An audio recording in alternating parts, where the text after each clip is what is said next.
반갑습니다, 여러분. 여러분들을 만점으로 안내해드릴 역사 이야기꾼, 사기꾼 최영욱입니다. 자, 오늘 할 주제는요, 여러분들. 자, 제4공화국 유신독재라고 여러분들 말씀을 드릴게요. 4공화국 하니까 정권이 바뀌었느냐? 아니에요. 이것도 똑같이 박정희 정부입니다. 여러분들 조금 이따 말씀을 드릴 건데, 제가 아예 여기 독재라고 써놨죠? 독재라고 써놨다는 얘기는 그만큼 이때가 개판이었다는 얘기예요. 어느 정도 개판이었는지 여러분들 이제 말씀을 드리도록 하겠습니다. 자, 오늘의 주제는 여러분들 다른 게 아니라 바로 제4공화국이 됩니다. 제4공화국이 되고요. 그 다음에 이때도 역시 누구냐? 여러분들 다른 사람이 아니라 바로 박정희예요. 자, 그렇게 하고 이때는 뭐라고 얘기하냐? 유신시대라고 얘기합니다. 유신. 도대체 유신시대가 뭐길래 이 난리를 치느냐라고 얘기를 하는데, 일단 시기부터 여러분들 따져보고요. 제4공화국은 몇 년도에 시작을 했느냐? 다른 게 아니라 1972년도에 시작을 합니다. 72년도 10월 달에 유신헌법이 발표가 되고, 그 다음에 몇 년도까지 가냐? 79년 10월 26일. 11.6 사태. 혹시 11.6 사태라고 여러분들 들어보셨어요? 다른 거 아닙니다. 박정희 대통령 시해 사건이에요. 자, 이 사건으로 무너질 때까지를 바로 제4공화국이라고 얘기를 한다. 자, 그렇다면 여러분들 하나씩 봅시다. 제일 먼저 나오는 거 바로 뭐가 있느냐? 이때는 유신이라고 해요. 일단 배경부터 얘기하시죠. 배경이라는 거 특별히 여러분들 생각할 거 없습니다. 배경은 조금 이따 오히려 말씀을 드릴게요. 조금 이따 말씀을 드리고, 유신헌법이 도대체 어떤 거라서 이 난리를 치느냐 여러분들 말씀을 드리겠습니다. 유신헌법은 일단 72년도 10월 달에 발표를 했고 개헌을 하게 됩니다. 이게 우리나라에서 몇 차 개헌이 되냐면 7번째 7차 개헌이 돼요. 7차 개헌. 근데 희한합니다. 우리가 바로 이전에 개헌이 있었어요. 69년도에 6차 개헌, 삼성 개헌. 여러분들 기억하죠? 근데 불과 3년 뒤에 개헌을 한 거야. 도대체 어떻게 바꾼 거냐? 이렇게 바꾸게 됩니다. 이렇게 어떻게 바꾸게 되냐? 여러분들 봅시다. 제일 먼저 나오는 건 대통령 선거를 간선제로 바꿔요. 그 전까지는 직선제였습니다. 직선이라는 거 국민들이 대통령을 직접 뽑는 걸 얘기하죠. 근데 이때는 간선이었어요. 간선으로 바꾸고 어디서 뽑느냐? 다른 곳이 아니라 바로 통일. 주체 국민회의란 데서 뽑게 합니다. 통일주체 국민회의에서. 그러니까 국민들이 대통령을 뽑는 게 아니라 국민들은 통일주체 국민회의에 갈 사람들만 뽑아요. 이 위원들을 뽑고 이 사람들이 모여서 장충체육관에 모여서 체육관 선거 해갖고 대통령을 선출을 하게 됩니다. 그렇게 하게 되고, 두 번째는 어떻게 되냐? 임기는 6년이야. 임기는 6년입니다. 와, 4년보다 1.5배로 늘어났어요. 그리고 중임제한, 여러분들 중임제한이라는 말 알고 있죠? 몇 번까지 대통령 할 수 있는지. 중임제한 없습니다. 중임제한이 없다라는 얘기는 박정희가 영원토록 죽을 때까지 대통령을 할 수 있다라는 얘기가 되는 거예요. 이런 상황이 벌어지게 되죠. 이런 게 바로 나온 게 바로 무엇인가? 유신헌법이 됩니다. 자, 이렇게 하게 되고, 그래도 이것 때문에 유신을 독재라고 얘기하느냐? 아닐 수도 있겠죠. 왜? 아니, 간선을 하는 나라, 미국 하면 대통령 선거인단이 뽑는데 세계 민주주의의 모범적인 국가 아니냐? 모범적인지는 아닌지는 잘 모르겠는데 어쨌든 민주주의의 상징적인 국가 아니냐? 그런데 간선이 뭐가 문제 있느냐? 물론 문제가 아닐 수도 있습니다. 다만 여러분들 말씀을 드리겠습니다. 무엇을 얘기하느냐? 통일주체 국민회의는 일단 제일 먼저 누구를 뽑냐면 대통령 후보를 뽑아요. 대통령 후보를 몇 명을 뽑느냐? 여러분들 딱 한 명을 뽑습니다. 대통령 후보를 한 명 뽑아요. 잠깐만. 그럼 뭐야? 이건 누구를 대통령을 뽑느냐가 아니라, 이거는 누구를, 여러 명의 후보들 중에서 누구를 선택하는 게 아니라 딱 한 가지를 합니다. 바로 무엇을 하느냐?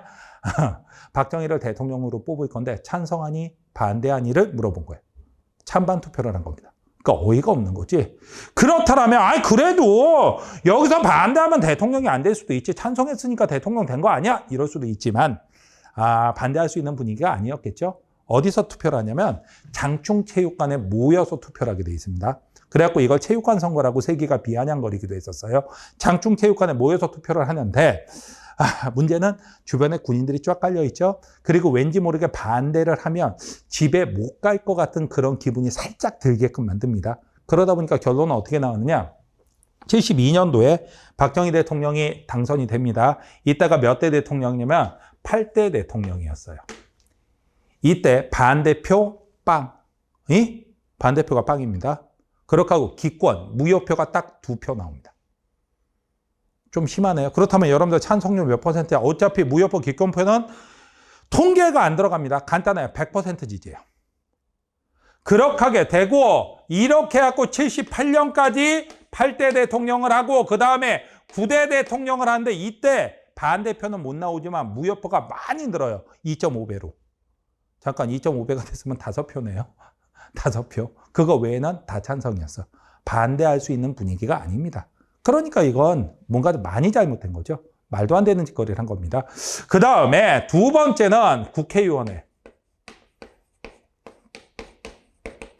3분의 1을 대통령이 지명합니다. 무슨 얘기야? 여러분들 이걸 바로 유신, 정우의 국회의원이라고 얘기를 해요. 줄여서 유정의 의원이라고도 얘기를 하는데 이게 도대체 어떤 의미를 갖고 있느냐? 우리나라 헌법에는 분명히 규정이 되어 있습니다. 뭐라고? 자, 3권 분립이 규정이 되어 있어요. 행정권, 입법권, 사법권이 분리가 되어 있는 거예요. 그런데 어떻게 되어 있느냐? 이걸 놀라운 일이 벌어집니다. 그런데 그런 입법권, 국회가 대표하고 있는 입법권의 3분의 1을 가져간다. 그럼 어떤 결과가 나오는지 여러분들 말씀드리겠습니다. 자, 국회의원이 있어요. 현재 우리나라가 국회의원이 300명이니까 어떻게 되느냐? 여러분들 지금 기준으로 한다면 대통령이 임명한 유신정우의 국회의원이 100명. 그 다음에 여당이 있고 야당이 있는데 여러분들 여당, 야당이라는 단어가 무슨 뜻인지 여러분들 대부분 다 알고 계실 겁니다. 여당은 대통령의 정당이에요. 그에 비해서 야당은 대통령의 반대당이 되는 거야. 그런데 어떻게 되느냐? 국민들이 쫙 투표를 해갖고 반반씩 뽑아주기로 했어. 그래갖고 여당한테 100자리를, 그 다음에 야당한테 몇 자리를, 100자리를 이렇게 주기로 했습니다. 그러면 원래는 국민들은 절반은 야당한테 준 거예요. 절반은. 그런데 실제로 딱 보면 얘네 둘은 같은 편이죠. 그러면 어떻게? 여당 표가 200석. 그 다음에 야당 표가 100석. 국민들은 분명히 반반 해줬는데. 그러니까 말이 안 되는 거지. 대통령 자리와 국회의원의 3분의 2를 가져가면 대통령이 못할 게 아무것도 없습니다. 근데 이걸 이따구로 만들어내는 거예요. 그래서 우리 국민들이 똑똑하니까 이건 아닌 것 같아 해갖고 만약에 이렇게 했다라고 합시다. 야당한테 200명을 다 뽑아주고 여기를 제로로 만들었죠. 여당 견제해야 되겠다. 이런 생각을 했다라고 합시다. 이렇게 되면 이 정도면 이제 바꿀 수 있겠구나. 그럼 대통령은 무엇을 하면 이걸 딱 보고서 한마디 합니다. 야, 이게 국민의 뜻이구나. 내가 많이 잘못했나 보다. 이러다 보니까 반성을 좀 해야 되겠네. 그리고서 한마디 합니다. 국회 해산. 이게 도대체 무슨 얘기야? 대통령한테 국회 해산권을 줍니다. 여러분들 대통령이 국회 해산권을 가지는 순간 바로 뭐가 되냐? 대통령은 이제 대통령이 아닙니다. 왕통령이지. 사실상 왕이나 다름없어요. 그냥 해산, 그러면 해산되는 거예요. 이러다 보니 대통령은 이제 상권 분립이고 뭐고 다 필요 없이 모든 권한을 다 가졌다가 되는 겁니다. 거기다가 또 하나는 긴급조치권이라는 게 있어요. 긴급조치권이라는 건 바로 뭐냐? 국민들의 기본권을 제한할 수 있는 권리가 바로 긴급조치권입니다. 국가가 위급하다고, 위험한 상황이다, 긴급 상황이다 하면 자, 그런데 이런 권한이 이미 대통령한테는 있습니다. 무슨 권한이 있느냐? 계엄령이라는 게 있어요. 대통령이 군대를 동원해갖고 국가 질서를 지키기 위해서 국민들의 기본권을 제한할 수 있는 권한이 이미 대통령한테 있어요. 지금도 있습니다. 그런데 그게 있는데 긴급조치권은 왜 또 만듭니까? 이유가 있어요. 계엄령에는 문제가 하나 있습니다. 이거 양날의 검이야. 양날의 검이라니 이게 무슨 얘기냐? 이거 잘못 지면 자기가 위험해. 왜? 계엄령은 발표하기 직전이나 발표한 직후에 반드시 국회의 동의 절차를 구해야 됩니다. 만약에 국회에서 이걸 허가를 안 해주잖아요. 이건 잘못된 거다. 이건 계엄령 때릴 게 아니다. 라고 얘기하고 거부해버리게 되면 이 대통령은 부당한 이유로 국민들의 기본권을 제한하려고 든 것이기 때문에 탄핵 대상이에요. 그런데 그러면 긴급조치권은 아니에요. 긴급조치권은 대통령의 고유 권한입니다. 어느 날 대통령이 잠을 자다가 한마디 합니다. 잠꼬대라는 거, 긴급조치 이런 발동되는 거야. 그래 아침에 일어나서 밥을 먹다 보니까 긴급조치가 발동됐으니까 분위기가 개판이겠죠. 개판되고 임자 분위기 왜 이래? 이러면 나름대로 여러분들 성대모사 해본 겁니다. 아시겠죠? 자, 이러면 한마디 합니다. 각하 기억 안 나십니까? 어젯밤에 주무시다가 긴급조치권을 내가 또 잠꼬대했구만. 취소해. 그럼 취소가 되는 거예요. 그냥 대통령 마음대로 할 수 있는 거야. 이런 권한 줍니다. 그러니까 말이 안 되는 거죠. 거기다가 긴급조치권의 맨 마지막 조항 보면 이런 조항이 붙어 있어요. 뭐라고? 본 조치에 대한 비방을 금지함. 와, 퍼펙트한 법이야. 퍼펙트한 법이라니 무슨 얘기냐? 비판이 안 돼요. 이건 무조건 되는 거야. 이런 상황이 벌어진 게 바로 긴급조치권이 되는 거예요. 이러다 보니까 어떻게 되느냐? 대통령한테 무한한 권한을 주는 거. 아니 이게 어떻게 이런 개헌이 이루어집니까? 무려 90%가 넘는 어마어마한 지지율로 이게 통과가 돼요. 도대체 왜 그런 이유가 있습니까? 이제 유신헌법에 이런 말도 안 되는 헌법을 왜 개헌을 했는지 여러분들 이유를 말씀드립니다. 한 가지는 여러분들이 그냥 들으면 아세요. 첫 번째, 박정희가 불안해졌어. 박정희는 솔직히 말해서 대통령 2번 하고 나서 더 이상 물러나기가 싫어갖고 몇 년도에 69년도에 삼성 개헌해갖고 3번째 대통령이 됐습니다. 자, 그런데 문제는 뭐가 됐냐? 자, 그리고 나서 2년 뒤에 71년도 무엇을 하냐면 삼성 개헌 통과되고 나서 3번째 대통령이 되기 위해서 몇 대? 7대 대통령 선거를 했는데 문제는 여기서 압도적으로 이길 줄 알았는데 당시 야당에 새롭게 등장한 건 DJ 김대중 씨였죠. 여러분들 기억을 할 겁니다. 아슬아슬하게 이겨요. 아슬아슬하게. 이렇게 아슬아슬하게 이기고 나자 이제 생각이 바뀐 거야. 사람이라는 게 참 묘하게도 쉽게 손에 쥔 것은 그것이 아무리 비싸고 좋은 거라도 내가 언제든지 구할 수 있다는 생각을 해서 쉽게 버려요. 하지만 어렵게 손에 쥔 거, 그것이 싸건 아니면 흔하던 간에 내가 정말 이걸 구하는데 정말 힘들었어라고 생각을 하면 그거는 정말 못 버립니다. 그런데 어떻게? 박정희는 7번, 자, 제7대 대통령을 하면서 5대, 6대는 좀 그렇게 쉽게 갔다라고 해도 7대 대통령 자리를 어렵게 얻었어요. 그리고 나니까 이제 물러나고 싶은 생각이 없고 또 하나, 혹시라도 내가 물러나면 밑에 있는 새끼들 못 믿겠어. 이놈들 보나마나 김대중이한테 질 거야. 이 생각을 하는 거죠. 그러다 보니까 내가 아니면 안 돼. 이 생각이 굳어지는 거예요. 정치인들이 이런 생각을 굉장히 많이 한다라고 얘기를 합니다. 그러더니 또 하나가 발표가 됩니다. 1972년인데 72년에 7.4 남북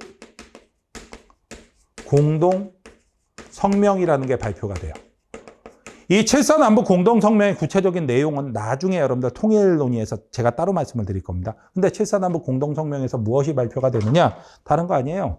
이런 발표가 됩니다.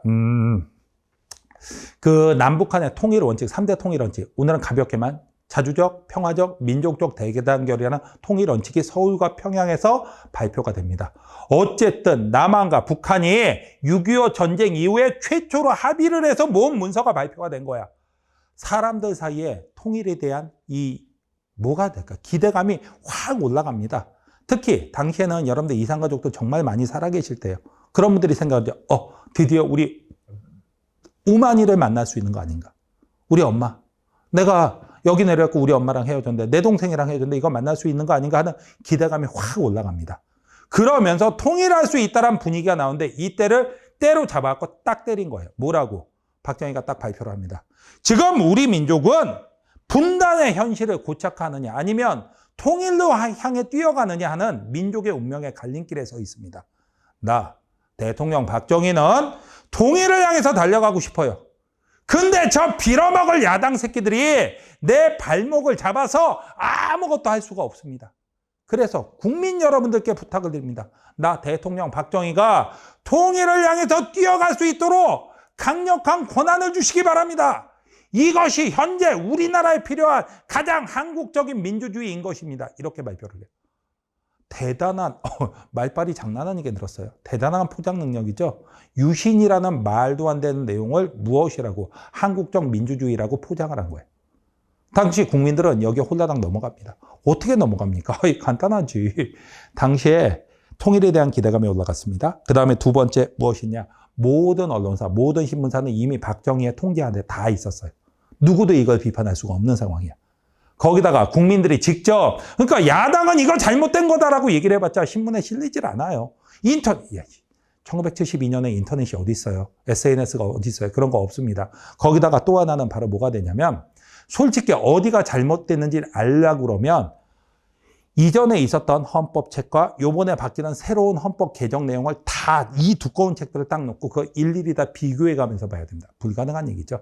그러다 보니까 국민들은 무려 90%가 넘는 어마어마한 지지율을 보여준 거예요.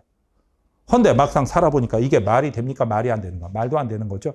그래갖고 여기에 대한 저항운동이 터져 나오기 아니 자, 이거에 대한 부작용들이 터져 나와요. 자, 어떤 탄압들이 있었냐? 탄압의 대표적인 사건을 꼽으라면 이런 사건들을 꼽게 됩니다. 첫 번째는 1973년도에 김대중 납치 사건이라는 게 벌어져요.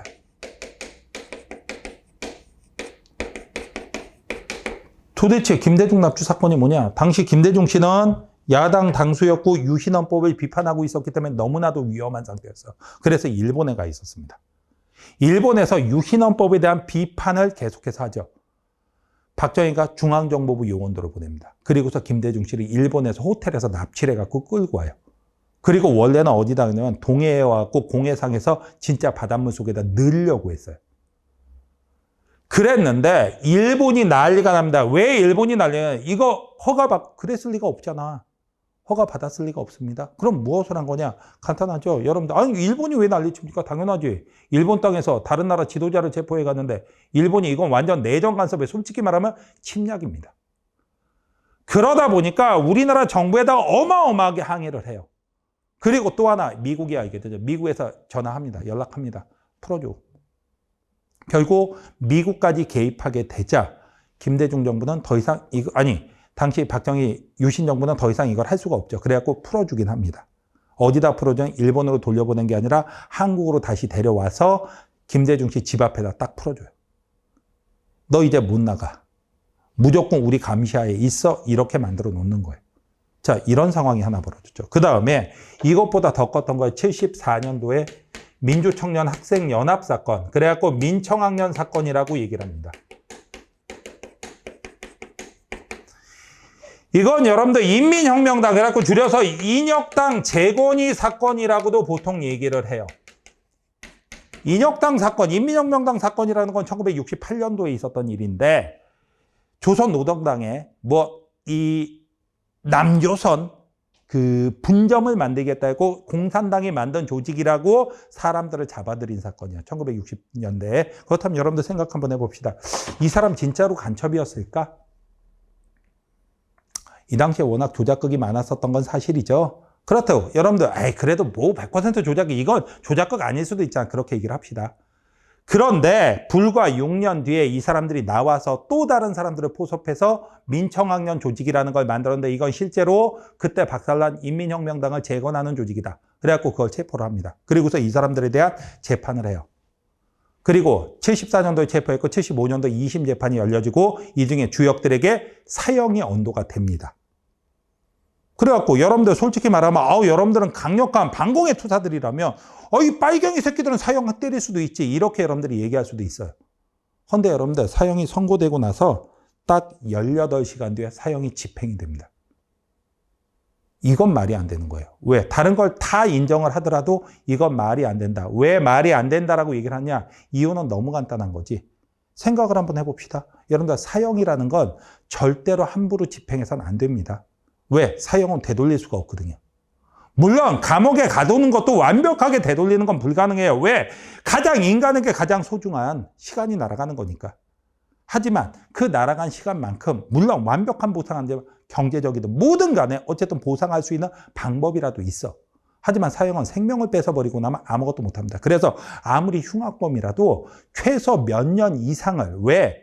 그 사람이 진짜로 그 죄를 안 지었을 가능성이 있다라는 그 가정하에 몇 년을 놔두고 나서 사형이 집행되는 나라라도 그 다음에야 사형을 집행하고, 현재 우리나라는 사형을 집행하지 않고 있죠. 사형형은 있지만. 그래서 사형은 함부로 집행하지 않는 겁니다. 근데 딱 18일도 아니고요. 18년 당연히 아니고 18개월도 아니고 18일도 아니고 18시간 만에 사형을 집행을 해버려요. 당시 사형이 집행이 될 때 가족들이 옵니다. 가족들이 와갖고 면회를 하겠다라고 사형이 언도되고 나서. 그러니까 오늘은 재판 날이라서 지금 당장은 면회를 할 수 없다. 내일 다시 와라 해갖고 내일 다시 갔더니 바로 알려준다. 사형했어. 뭐가 두려워서? 뭐가 두려워서? 이런 겁니다. 이런 말도 안 되는 사건이 벌어지는 거예요. 그러다 보니까 여기에 대한 저항 당연히 나옵니까? 안 나옵니까? 당연히 저항이 나올 수밖에 없죠. 대표적인 사건이 1976년에 3.1 구국선언이에요. 3.1 구국선언은 뭐냐? 당시 재야 인사들, 민주 인사들이 모일 수가 없어요. 감시가 워낙 심하니까. 그래서 아무것도 못하고 있었는데 명동성당에서 3.1절 기념 미사를 매년 엽니다. 이거는 막을 수가 없고 지금도 열려요. 그래서 여기에 이 사람들이 명동성당에 이분들이 한꺼번에 모인 거예요. 그리고서 거기서 민주화 선언을 발표한 게 3.1 구국선언제. 이러면서 저항을 하고 국민들 사이에서도 유신헌법은 아니지. 이건 아니지라는 얘기가 퍼져나갑니다. 그런데 터지지 않고 있다가 결국 어디서 터지게 되면 결국은 경제에서 터져요. 78년경부터 이제 2차 석유 파동이 나면서 이 나라 경제가 조금씩 어려워집니다. 그러자 국민들의 분노가 슬슬 터져 나오죠. 그러다가 결국 몇 년도에 터져 나오냐? 1979년이에요. 의외로 정권이 무너지고 정부가 무너지고 엄청난 권력이 사라지는데 자그마한 데서 시작을 합니다. 어디서 나왔냐? YH 무역사건이라는 데서 시작을 해요. YH 무역사건, 이게 도대체 무엇이냐? 여러분들 다른 거 아닙니다. 조그만 회사예요. 근데 이 회사 사장놈이 거기 있는 직원들한테, 거기 있는 여성 노동자한테 뻥을 칩니다. 봉급을 계속해서 밀려요. 석유파동 이후에 경제가 안 좋아지니까. 그럼 뭔가 조치를 취했었는데 걱정하지 마라. 미국과 계약했다. 그래갖고 곧 어마어마한 돈이 들어가고 여태까지 봉급도 못 받았으니까 내가 그거 다 보상까지 할게 라고 얘기를 했어요. 믿고 있었죠. 이 새끼 회사 문 닫고 도망갑니다. 봉급 싹 다 챙겨갖고. 이렇게 되고 나니까 그리고 나서 회사에 대한 폐쇄 신청까지 해요. 여길 다니던 여성 노동자들이 우리는 회사를 이렇게 포기할 수 없다. 우리가 지키겠다라고 해갖고 시위를 시작을 한 거야. 근데 당시 정부는 민심이 안 좋아져. 유신헌법의 실체가 밝혀지기 시작했고 그 다음이 경제가 안 좋아지면서 민심은 더욱더 안 좋아지죠. 그러니까 저거 진압해 그런 거죠. 진압해라고 하니까 이분도 뭐 여성 노동자들이 뭘 할 수 있어요? 어디로 가느냐? 신민당사로 갑니다. 신민당. 신민당은 당시 야당. 이 야당의 총재가 바로 누구냐? YS, 김영삼 총재입니다. 여기 와서 우리 좀 도와주세요. 그러니까 야당에서는 알았다. 박근 위험하니 우리 당사 안에 공간을 마련할 때 거기 있어라라고 했고 거길 들어가 있었던 거야. 아무리 야만적인 정권이라도 야당 당사를 때려 부시거나 하진 않겠죠. 근데 우리가 무엇을 상상하던 간에 정권은 당시 그것을 능가해 버립니다. 신민당사 난입사건이라는 게 벌어져요. 무슨 얘기냐? 새벽 시간을 이용해갖고 경찰들이 때려 부시고 들어옵니다. 거길 지키던 국회의원들, 당직자들 다 머리 깨져갖고 쭉 끌려나갑니다. 그 다음에 이 노동자들에 대한 공격이 시작이 돼요. 여성 노동자들에 대한 공격이. 강제로 막 끌려 나오고 있는데 갑자기 옆쪽에서 쿵! 뭐야? 한 노동자가 떨어졌습니다. 건물에서. 그래서 거기서 돌아가시게 돼요. 김경숙 씨라고 이분은 20대 초반에 아주 나이 어린 젊은 노동자였어요. 진압 과정에서 어떻게 돌아가셨는지 명확하게 밝혀지질 않고 있습니다. 뭐라고 얘기를 하느냐? 뛰어내렸다는 얘기도 있고요. 그 다음에 심지어는 던져졌다는 얘기도 있어요. 명확하게 아니 그게 말이 됩니까? 우리가 여러분들 아주 오래된 얘기가 아니에요. 불과 이제 한 50년 정도, 아니 40년 정도밖에 안 된 사건인데 이 당시가 이렇게 야만의 시대였어요. 이렇게 하죠. 그리고 난리가 납니다. 난리가 나니까 YS 가만히 있을 수 없다 해갖고 YS 김영삼, 돌아가신 고 김영삼 대통령님 얘기하는 거 맞습니다. 자, 이분이 인터뷰를 합니다. 지금은 그 잡지사가 있는지 모르겠어요. 뉴욕타임즈라고 제가 최근에 읽어본 적이 없어갖고 솔직히 말하면 읽어본 적이 별로 없어요. 자, 인터뷰를 했는데 이 나라에서 이런 독재가 진행이 되고 있다라고 인터뷰를 한 거야. 인터뷰를 하고 나니까 박정희가 난리가 났죠. 원래 우리나라가 당시 독재국가라는 건 이미 알려져 있었어요. 알려져 있었는데 그게 야당 당수의 입에서 나간 건 또 얘기가 다른 거야. 이렇게 되자 열받아갖고 YS를 뭐하면 너는 국회의원으로서 야당 당수로서 대통령을 싣고 이 나라의 국격을 무시했어. 저놈 잘라갖고 YS의 국회의원직을 제명을 합니다. 정권에 대한 독재에 대한 반독재 투쟁을 하다가 제명당하신 분은 YS 한 분뿐이에요. 여태까지도. 비록 이런 제명이라는 것은 형태상으로 보면 불명예지만 이분한테는 당연히 훈장일 수밖에 없죠. YS가 이렇게 제명을 당했지만 이제 국민들은 알게 됩니다. 이 나라 정권이 얼마나 개판이었는지 당시가. 그래갖고 결국 79년도에 이 YS의 정치적 고향이 부산이에요. 그래갖고 부산 마산 지역에서 부마 항쟁이라는 게 터져 나오게 됩니다. 부마 항쟁. 부산 마산 지역에서 여러분들 항쟁이 터져 나온 거예요. 자, 부마 항쟁이 튀어나왔고 이렇게 움직이면 분명히 이제 정권이 위험하다라는 걸 생각을 해야 되는데 박정희 정권 너무 오래됐죠. 61년도에 사실상 권력을 잡아갖고 69년도까지 무려 18년을 계속해서 한 사람이 장기 집권을 해온 거예요. 현실 감각이 떨어질 수밖에 없습니다. 결국 그 정권의 핵심 인물이었던 중앙정보부장 김재규가 총을 뽑습니다. 그러더니 박정희를 사살하죠. 그게 바로 11.6 사태가 돼요. 박정희 대통령 시해 사건이 되는 겁니다. 이때 체포된 김재규는 뭐라고 했냐? 독재의 심장을 쐈다라고 자기가 얘기를 합니다. 그래갖고 많이들 얘기해요. 어떤 양반들 같은 경우는 그런 얘기합니다. 김재규를 열사라고 얘기하는 사람도 있습니다. 솔직하게 말할게요, 여러분들. 열사? 그냥 제 생각 얘기할게요. 저는 그냥 권력투쟁이라고 봅니다. 왜? 자기들도 권력욕이 있는데 박정희가 너무 오래도록 권력을 잡고 있는 거야. 자기 차례가 안 돌아올 것 같은 거야. 뭐 일설에나 경호실장이던 차지 처리하고 갈등 때문에 써줘요. 물론 그것도 있겠죠. 그리고 어느 한 가지 이유만으로 그렇게 되는 건 아닙니다. 결과적으로 중앙정보전 권력의 핵심에 있던 인물이 박정희를 쐈고요. 그런 경우들이 역사를 보면 놀랍게도 권력의 핵심에 있던 인물들이 오히려 권력자를 쏴버리고 자기가 권력을 장악하는 경우들이 생각보다 굉장히 많습니다. 마찬가지 사건이 일어났다고 저는 봐요. 그렇게 하고 이 11.6 사태로 어떻게 되냐. 박정희 정권이 문을 닫게 되죠. 무너지게 되는 겁니다. 여러분들 이해가 되셨습니까? 자, 이렇게 해갖고 여러분들 제4공화국하고 무엇까지 했느냐? 박정희 정권의 붕괴까지 여러분들 말씀을 드렸습니다. 자, 여러분들 거기는 문제가 있으니까 문제 한번 풀어보세요. 그러면 여러분들 다 풀어보시면 제가 또 풀어드릴 테니까 한번 확인해 보십시오.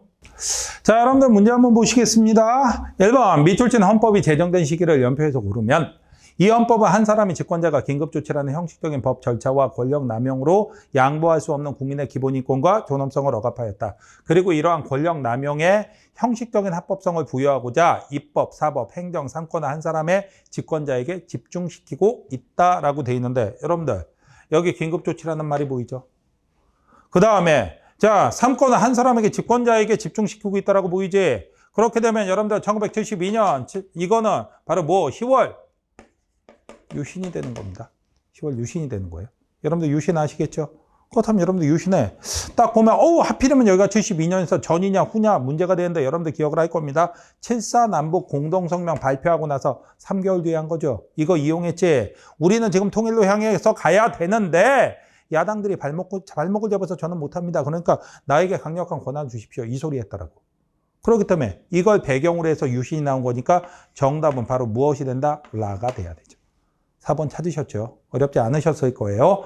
자, 그 다음에 두 번째 문제 여러분들 봅니다. 다음과 같은 헌법이 시행된 시기에 일어난 사건으로 옳지 않은 것을 갖고 나왔습니다. 제39조 통일주체 국민회의에서 토론 없이 무기명 투표로 선거한다. 통일주체 국민회의에서 선거한다라고 돼 있어요. 제53조 천재지변 또는 중대한 재정, 경제상의 위기에 처하거나 국가의 안전 보장 또는 공공의 안녕 질서가 중대한 위협을 받거나 받을 우려가 있어 신속한 조치를 할 필요가 있다고 판단할 때에는 긴급조치를 할 수 있다. 여러분들 긴급조치라고 돼 있어요.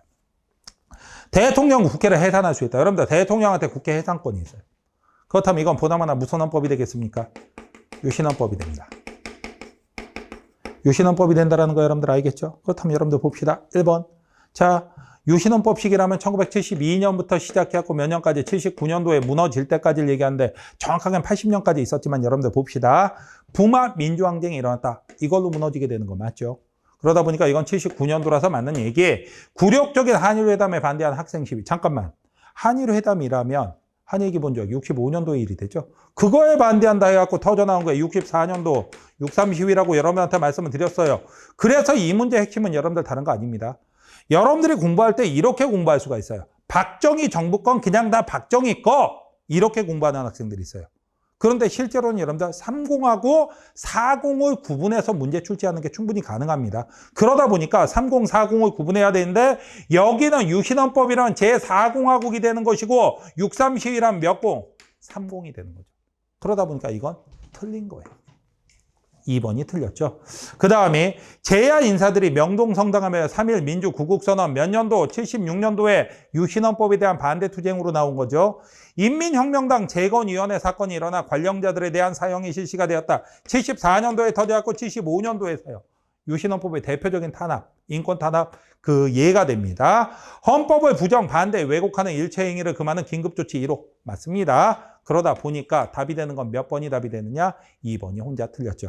자, 이렇게 해갖고 여러분들 4공하고까지 여러분들 살펴봤습니다. 이번 강의 고생하셨고요. 다음 강좌에서 뵙도록 하죠.